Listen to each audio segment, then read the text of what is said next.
Hello friends, स्वागत है आप सभी का हमारे यूट्यूब चैनल युगल यात्रा में। हम आपका अपना युगल लेकर आए हैं, एक ऐसा सफ़र जो सिर्फ रास्तों का नहीं आत्मा का भी है। आज की यात्रा है ओशो के विचारों और उनकी प्रेरणादायक दुनिया में। साथ ही हम आपको लेकर चलेंगे ऋषिकेश के ओशो गंगा धाम आश्रम में।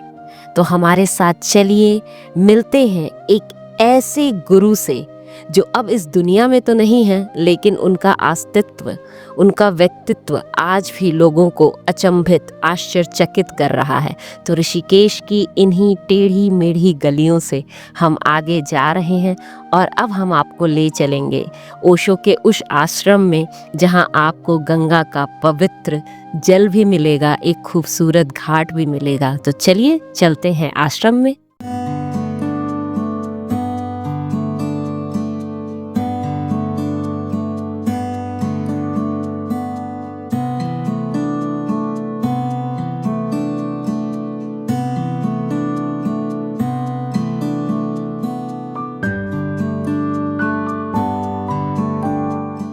दोस्तों, क्या कभी आपने सोचा है कि जिंदगी सिर्फ चलती फिरती सांसों का नाम ही नहीं है? जैसा कि ओशो ने कहा है, अपने अस्तित्व को समझो, उसका आनंद उठाओ। जिंदगी का हर एक पल उत्सव है, इसे अपना मंदिर बनाओ।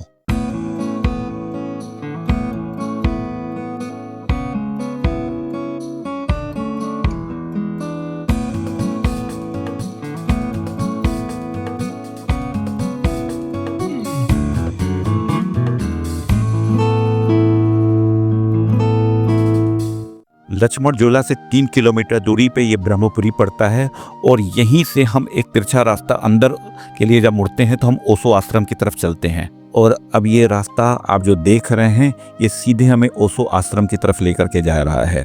बहुत ही खूबसूरत रास्ता है। मुझे याद है फर्स्ट टाइम तो मेरा ड्राइवर ही कार लेकर के नीचे आने के लिए नहीं तैयार था, और आज देखो हम कार से भी आते हैं और अब फर्स्ट टाइम हम बाइक से भी आ रहे हैं। अब आप देखो इस रास्ते को, कितना खूबसूरत है। और यहाँ से एक रास्ता जो दाहिने की तरफ मोड़ रहा है, वो रास्ता जानकी कुटी की तरफ जा रहा है। और अब हम आश्रम की पार्किंग के पास आ गए। अब हम अपने तितली को बाहर ही पार्क कर देंगे। आश्रम के अंदर हम आ चुके हैं। दोस्तों, ओशो सिर्फ एक गुरु नहीं, एक सोच है, एक क्रांति है जो हमें सिखाता है कि हम खुद अपने गुरु बन सकते हैं। उनका ध्यान का संदेश हमारी ज़िंदगी में एक अलग रोशनी ला सकता है। और ओशो हमेशा ये कहते हैं कि खुद को पहचानो, क्योंकि असली जीवन वही है जो अपने अंदर झांकता है। तो हमें भी खुद को पहचानना शुरू कर देना चाहिए। और अब आप देख रहे हैं ओशो का ये खूबसूरत आश्रम जहां हम आ चुके हैं, और आप भी हमारे साथ साथ इस खूबसूरत आश्रम को देख रहे हैं। यही है ओशो गंगा धाम, जहां आपको ओशो तो नहीं, लेकिन उनके कथन का सारा संसार वायुमंडल में दिखने लगता है। आप यहाँ पर खुद फील करेंगे कि आपको वो ध्यानमय शांति किस तरीके से नजर आएगी।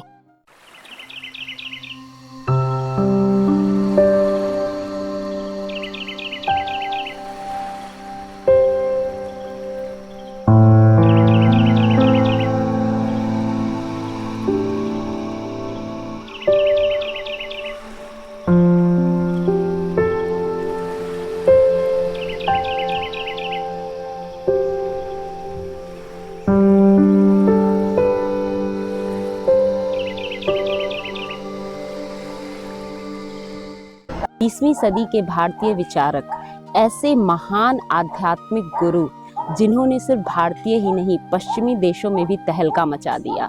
इन्होंने ऐसे बहुत से गुरुओं के पाखंडों को उजागर किया, बहुत से पॉलिटिकल व्यक्तित्व के लोगों के बारे में ऐसी ऐसी बातें कही कि इन्होंने देश ही नहीं विदेश के भी लोगों को हिला दिया। जी हाँ, ऐसे थे ओशो।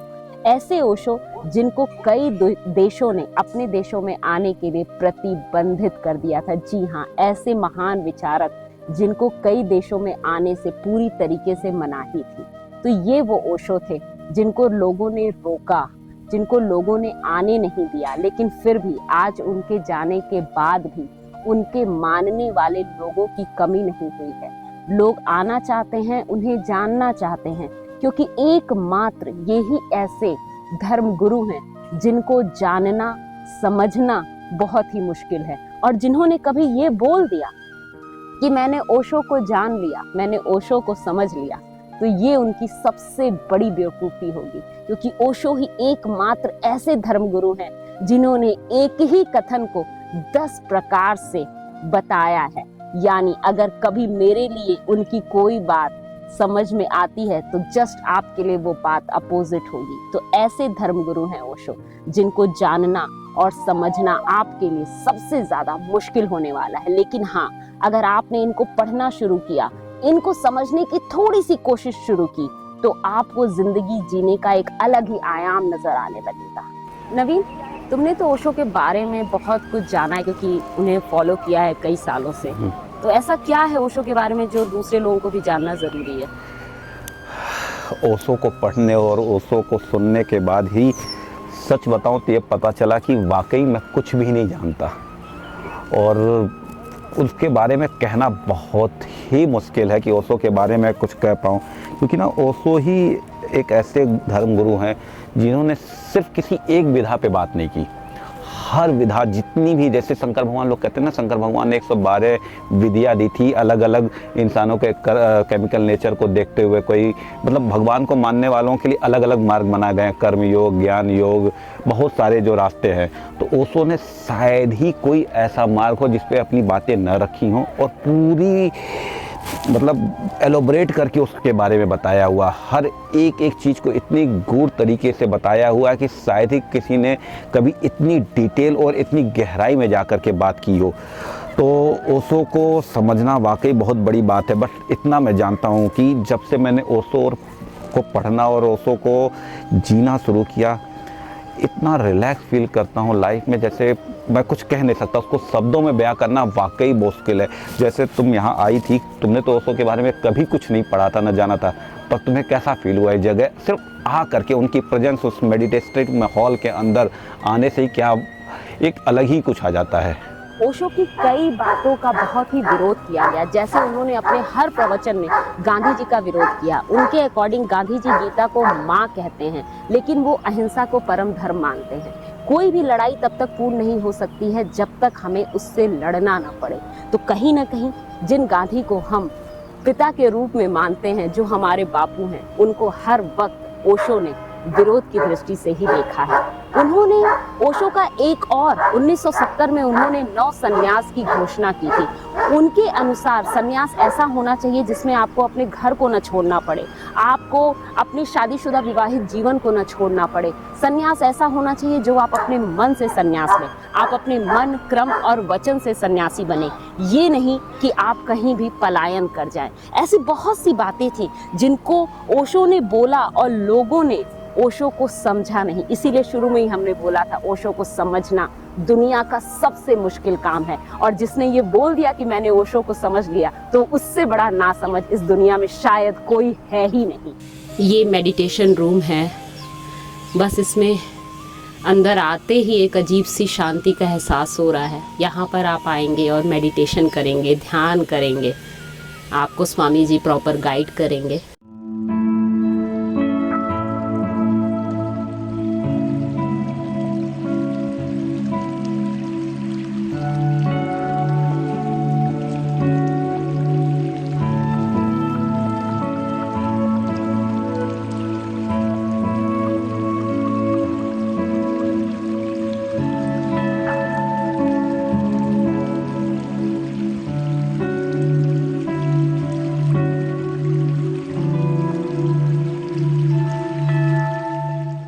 हैं, वो फर्स्ट टाइम ओशो धाम आई हैं, तो हम उनसे जानना चाहते हैं वो यहाँ पहुँची कैसे और आपको लग कैसा रहा है? बहुत ही अच्छा लग रहा है। जहाँ पे इतनी शांति है ना, बहुत ही अच्छा लगा और मन बहुत ही ज़्यादा खुश हो गया। और मेरी तमन्ना थी ऐसी जगह पे आने की, ये बेटों ने बना लिया और मेरे को तो पता ही नहीं, इन्होंने से बोला है आने के लिए।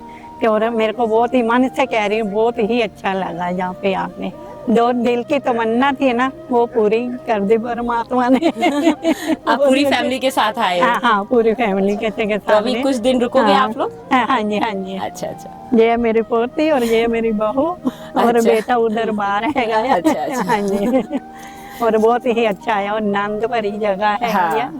यहाँ पे तो नहीं, आप कुछ दिन रुकेंगे तो आपको खुद अच्छा लगेगा, क्योंकि जस्ट यहाँ पे गंगा का घाट मिल जाता है जहाँ पे वो शोर शराबा नहीं है। बिल्कुल बिल्कुल। और आश्रम, किसी भी आश्रम में जाइए, आश्रम में आते ही एक मन की तृप्ति हो जाती है जी। और जहाँ पे जो उनसे जोग वगैरह दिखाता है हाँ, कराना हाँ। ना, उसकी तमन्ना मेरे को ज्यादा थी। हाँ। अभी वो तो अभी शुरू नहीं किया। हाँ, अभी शुरू करेंगे, अभी आप लोग आए हैं, उसके बाद से आपको पूरा रूटीन बताएंगे। हाँ, उसके बाद से आप आई हुई, मैं 2-3 बार आई हुई। अच्छा। जैसे इसकी हर बार तमन्ना रहती हाँ, थी और अब की बार पूरी हो रही है कि योगासन लगान दी, जो बहुत ही अच्छी जगह है, फिर सब जने आए यहाँ पे। तो देखिए, आप लोगों के साथ एक माँ ने भी साझा किया कि उनको आकर यहाँ कैसा लग रहा है। आप लोग भी आइए, आप लोगों को भी बहुत ही अच्छा लगेगा। तो इसी तरीके से और लोगों की हम बातें आप तक जरूर पहुँचाएंगे। ओशो का आश्रम आपको देश और विदेश के कोने कोने में मिल जाएगा। ये होती है एक गुरु की एनर्जी, कि गुरु के न होने के बावजूद उनके आश्रम विश्व के हर कोने में पाए जाते हैं।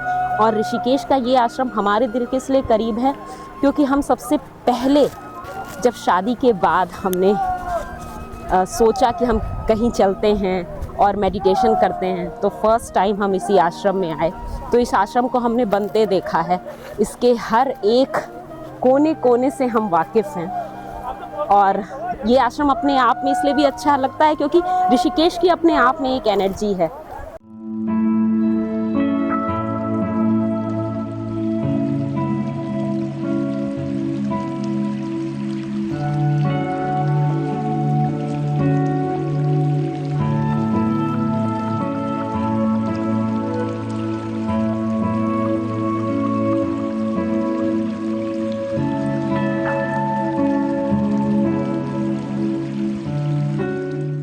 फिलहाल हम ओशो गंगा धाम में हैं, और अगर आप लोग भी यहाँ आना चाहते हैं तो यहाँ हर तरह की व्यवस्था है। आप 3 दिन 4 दिनों के लिए आइए, मेडिटेशन कीजिए। गंगा जी का घाट है जहाँ हम हैं, आप यहाँ पर भी मेडिटेशन कर सकते हैं। अंदर आपको सारी ज़रूरत की सुविधाएं मिलेंगी। यहाँ डॉर्मेट्री भी है, डॉर्मेट्री में भी है, एसी भी रूम है, नॉन एसी रूम भी है। उसके डिफरेंट चार्जेज हैं, वो हम भी आपको लिंक में बता देंगे, आप वहाँ से देख सकते हैं। बहुत ही नॉमिनल चार्जेज हैं, ऐसे नहीं है 2000 के बीच में ही है सारे रेंज में। और तो हो सकता है कुछ डॉर्मेट्री के उसके कम में, पहले तो 800 होते थे, अब पता अभी करंटली मैं एक बार चेक कर लूँगा कि क्या चल रहा है डॉर्मेट्री के, जिसमें खाने पीने की सारी चीज़ें इंक्लूड हैं। मेडिटेशन के लिए यहाँ स्वामी जी हैं, वो आपको तरह तरह के मेडिटेशन बताएंगे, क्योंकि मेडिटेशन की बहुत सी विधाएं होती हैं। जब तक आप हर एक मेडिटेशन को खुद करेंगे नहीं, बाद में आपको ये पता नहीं चलेगा किस मेडिटेशन से आपको मतलब शक्ति मिल रही है, शांति मिल रही है या पीस मिल रहा है। सो वो मेडिटेशन की विधा आपको ढूंढनी होगी, जो यहाँ पे स्वामी जी लोग आपकी सहायता अलग अलग करेंगे। कैंप्स लगते रहते हैं, अलग अलग विधाओं का, जैसे सूफी मेडिटेशन का हो गया, नाद योग का हो गया, हर भक्ति मार्ग के मेडिटेशन हो गए, साउंड हीलिंग्स हो गई। तो हर लेवल के, हर अलग अलग विधाओं के अलग अलग इंस्ट्रक्टर आते रहते हैं। बेसिकली कैंप लगता रहता है। तो आप यहाँ की इनकी वेबसाइट का मैं लिंक दे दूँगा, इनका व्हाट्सअप नंबर दे दूँगा, तो उसमें आप चेक कर सकते रहते हैं। 3 दिवसीय है, 5 दिवसीय, 1 हफ्ते का कोर्स चलता रहता है। 21 दिनों का भी कोर्स कर, जैसे मिस्टिक रोज है वो 21 डेज का होता है, वो भी आप यहाँ कर सकते हैं।